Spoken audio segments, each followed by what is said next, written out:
Social media and the internet has taken over. The world's changed. You've got to go with it. You can still make a handy income out of the business, but older generation love the paper. They continue to buy it, where the younger generations don't. They're always on their phones. Well, welcome to a new Gippsland flaneur video, and it's a bit of a sad one really today. To kick things off, I guess, this is a new channel, and a bit poignant, I suppose. The end is nigh for The Mirror, the local newspaper in one of the South Gippsland area. Covers me here. That's Wilson's Prom right over there. Tura behind the turbines over there, and Foster, which is just about 20 minutes drive up the road where I'm heading now to meet Robert, who is the current owner, editor of the newspaper. He's coming to retirement now. Can't find a buyer for this wonderful institution that's been around since 1890. Sad tale, lots of local newspapers coming to an end because of falling readership, as the age demographic who read newspapers falls off, and unfortunately youngsters are only interested in this, what they can get on a screen.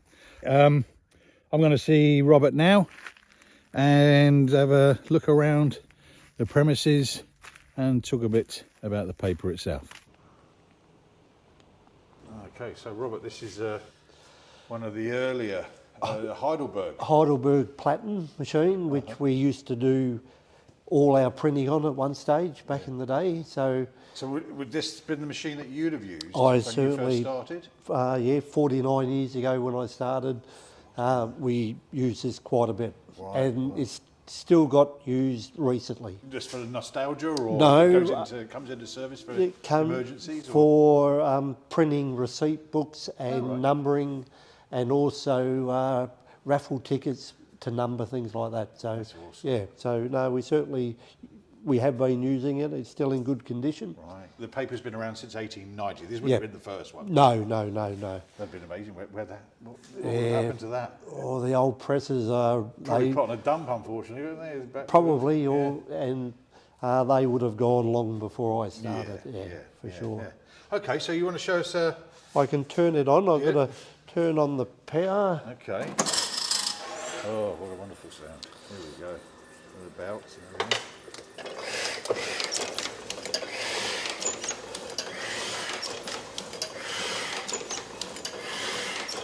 Like clockwork.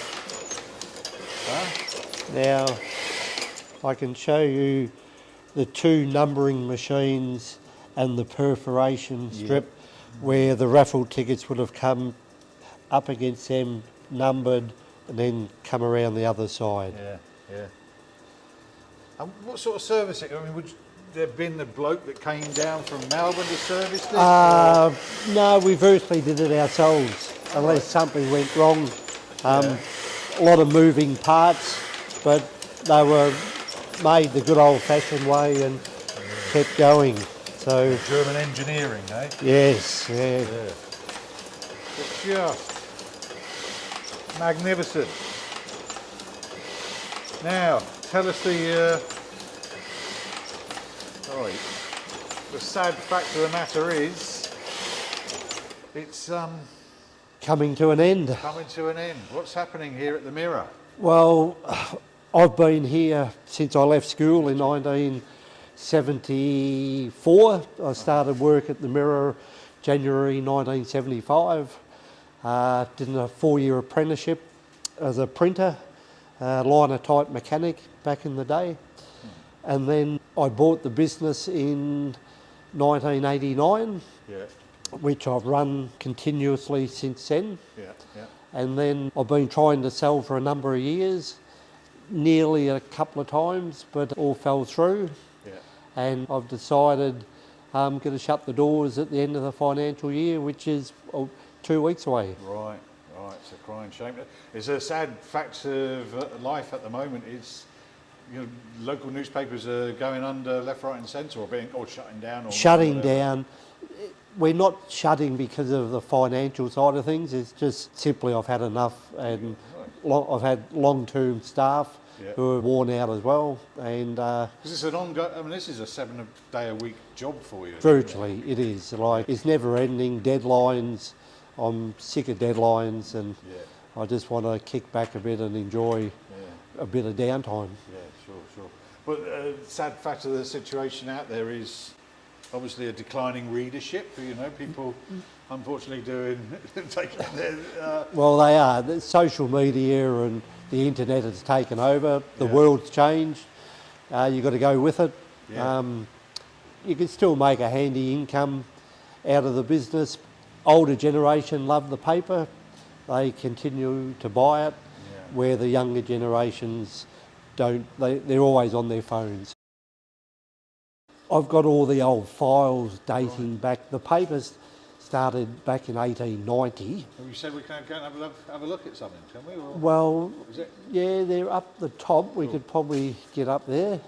Do you mind? No. All right, let's have a look. I'll turn the light on.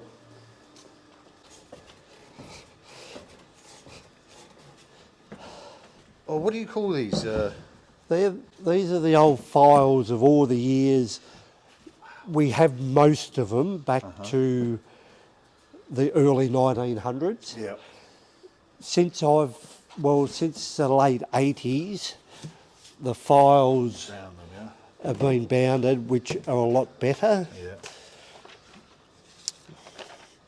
So, Oh, this is amazing. What a record. so I've got all of these, and I'll grab a Show us, couple of older ones. Look at this. 1925. 25 mirror. Look at that. Oh my lord, that is so cool.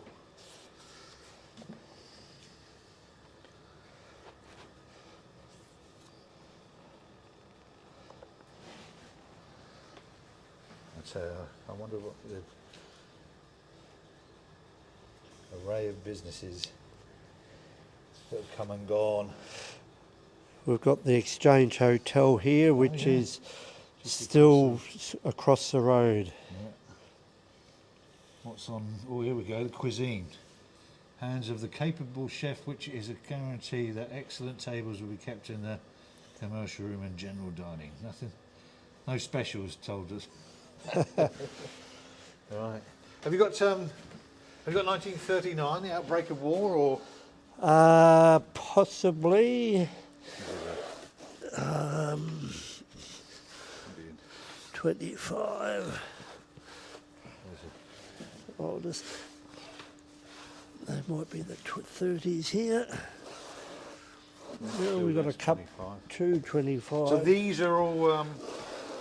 Here we go. Oh The end. wow, 1939. Now, the paper. There were two, or this is the Welshpool ensign, Turum Welshpool ensign, which virtually all they changed was the masthead at the top. Right. It was virtually the same paper, Yeah. and made up by the same people. Oh, okay. So there was, yeah. So there was a mirror at that time. Yes, definitely a Right. mirror. But this paper I found is just So it's 5th of that's January up the January. top, right? Okay. Yep. So let's get this. Go through to September. Second week first week in September. Have you got anything? Here we go. September Back a couple of pages. 23. August, here we go. August 24th. August 31st. Here we go. Next week. Isn't it? Yeah. September 7th. Here we Germany go. goes to war Goes there. war mad. England and France assist Poland. Hitlerism must be destroyed. Empire at war against Nazi Germany. German forces invade Poland at dawn on September 1st. Britain and France go to Poland's aid 2 days later. Amazing. Amazing. Okay. go. And yeah, so, and this is, and there we go. That's a Dodge. I was going to say that looks very much like the Holden, the 48. What was it called? The first Holden. Well, this is a good. Yeah, this is all going to the. I've asked the local historical society would they like them, and they've certainly agreed to take them. Well, So that'd be sacrilege if they didn't. yeah, no, they're very happy to have them. Yes, absolutely. So over the years, I've given files to people to research things and that. Yeah. As you can see, especially the older ones are very brittle now. Yeah. So The old white gloves job. virtually, yeah. So, and believe it or not, some of the papers have been stories cut out of them when people took them at the time and come back and there'd be a piece missing. So Yeah, we won't be letting that happen. no, but no. Modern technology, like colour printing, in this business we never did full colour printing. The actual paper, about 1973, because of a paper shortage, a worldwide paper shortage, they got the paper printed in the Latrobe Valley, and that was a lot quicker and different process, and that continued on from then. So the actual paper at Foster hasn't been printed here. It was just before I started in '74 that they moved it on. So what? You did an apprenticeship in printing. In though, printing, but here, but yeah, but sort of this side of printing as well, the commercial side of printing. Right, Yeah. okay. And then I turned myself into a self-taught journalist. Yeah. So I could contribute to the paper as well, especially when I took it over. I did go to colour in. Yeah. I believe that's the first of the stories up there, Yeah. or front pages. Up. Yeah, there's some of the front pages we had. It was in the 1980s. Right, okay. I'm pretty sure. Introduction of pokies. Yes, at the Foster Golf Club. Right, So right, they actually paid for the colour print back then, which was quite a few $1,000s at the time. Yeah. And then a few editions during the year for special events.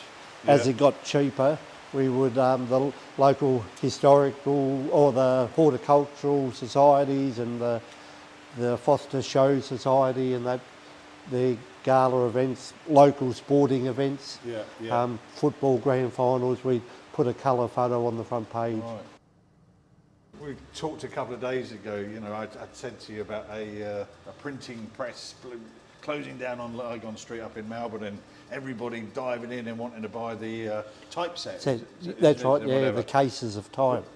Well, I threw all mine out when I moved business 20 odd years ago. So yeah, it was a shame. They apparently worth a few dollars now. Yeah. Well, what's the wooden block?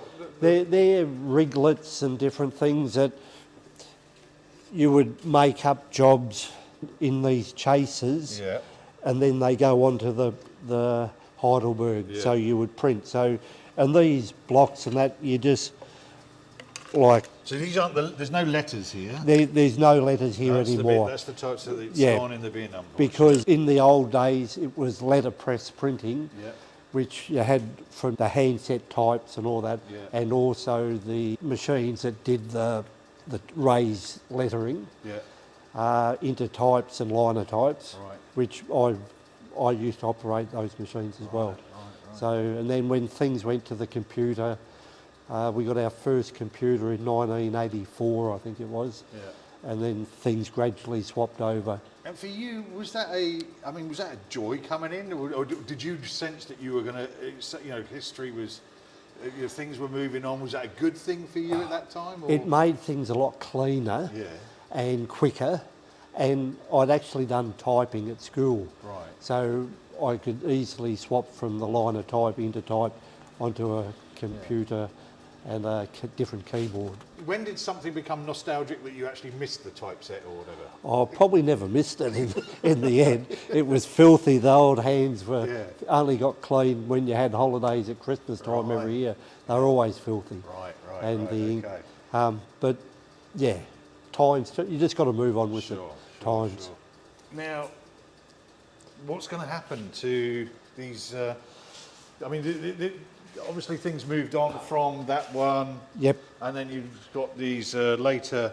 These were Gestetner presses, offset presses, which they don't owe me anything. We've put thousands and thousands of copies through these machines over the years, and they'll all get scrap metal. I've put them up to be sold, and no interest. So come on, somebody, if you're watching out there, you've got a couple of weeks left before this building goes back to the old guillotine in the corner. Yes, that'll take a bit to get out. Still could, somebody out there could use these to. Well, they could. They're still in working order. Unfortunately, you being the last of the these newspapers and what have you to have shut down. Loads have donated these to institutions, museums already in the past and whatever. More than so they're likely. Probably filled up. They're pretty hard to get rid of now. Yeah, well, they're bulky old. Yeah. But there's people with big old sheds in Australia. Well, man caves or something. Yes, and it could be a good talking point. Yeah, for sure, surely. But this surely has to be taken up by the. A couple of people have shown a little bit of interest in it, so this one won't get scrapped for sure. Please, no, please tell me. no, that one won't. That would be that would be the crying shame. Tell us about those big stories. What's the biggest story you broke for the paper? We tried not to be controversial over the years. I got accused of sitting on the fence a lot. Right. But I had to live here. My family and kids grew up all here, and people seem to like that we didn't sensationalise things. But there's over the years, there's been house fires and floods, and there was, before I took over, there was a Western Spruce, a big boat down at Port Welshpool that went up in flames, and a lot of local firemen got awards, and I think there was 2 or 3 fatalities in that, so that was quite big news. In the time of the paper's existence, have we had a big bushfires or anything? There's been lots of bushfires in the area, and that Wilson's Prom, such a beautiful national park out there, that's caught fire on numerous times, and that's been big news. They had something like 800 mil of rain out there, I think it was, in one downpour, and flooded the roads and wrecked the place. So that was huge news, made all over Australia, that one. Yeah. But we sort of mainly just look after the local news and sport. We're right into the sporting community here, and the local schools, the kids, and that leaves just one newspaper. Well, there'll still be a fortnightly paper up at Yarram, which is 3/4 of an hour that way, and the Sentinel Times will still run out of Wonthaggi, Currumborough way. So will they overlap now and take over your patch? That's possibly what might happen, but we'll wait and see. Right. They've got a big area to cover already. But there's still a readership out there. The older generation still like to sit down with a newspaper. Even for me the other day, just went and picked up the paper from my local shop in Tura. And I bloody hell, when was the last time I actually to pick up a newspaper and actually, have something physical in your hand? It was a lovely, turning the pages, hearing those bits of paper, flipping over. It was a lovely experience, but unfortunately, it's something that my 10-year-old will never do. No, entirely. They're all on their phones. Unfortunately. That's the way it goes. That's the way the world's gone. Yeah. So, Robert, it's not been a one-man band operation. Certainly not. Tell us about the staffing since you've been involved with the paper. presumably there was quite a few. Or? Well, back when I first took over, there's probably about 8 of us all up, Right. with mainly 1 or 2 journalists, no more. But we did a lot of printing back in the day for heaps of businesses all around the area. Yeah. And so we had apprentices. As they come out of their apprenticeships, they stayed around, kept working.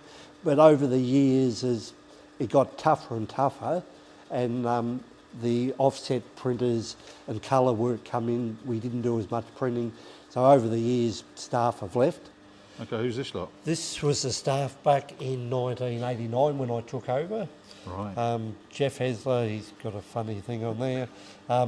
He was my first boss. I did my apprenticeship under Jeff. Yeah. Brendan Baker bought the business off Jeff, and then I bought it off Brendan. Right. Wayne, I worked with here for 40 odd years, since 79. Yeah. Is this the chap that left a few weeks Yeah, ago? he only left 2 weeks ago. Wow. Yeah. And 2 Warrens, 2 Wazzers we called them, they were printers, Yeah. and he's still in the town, he's left. Uh-huh. And Peter was a computer operator, typesetter. He was very good on the computers Right, back in the day, and he went to Melbourne after a while. But that was back in 1989. You're not that old, Robert. No, 1989. In the last few years, we've had a woman out the front who's looked after the phone, the advertising, all the accounts and inquiries all the time. Yeah. I've had one journalist the last 3 or 4 years, who's been with me on and off for a long, long time.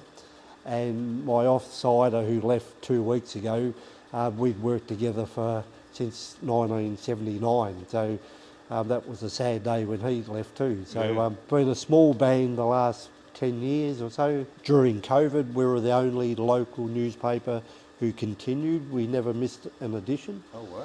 Yeah, which was we were very proud of. We worked in with the local medical centre, and they certainly gave us information that they wanted out there. So we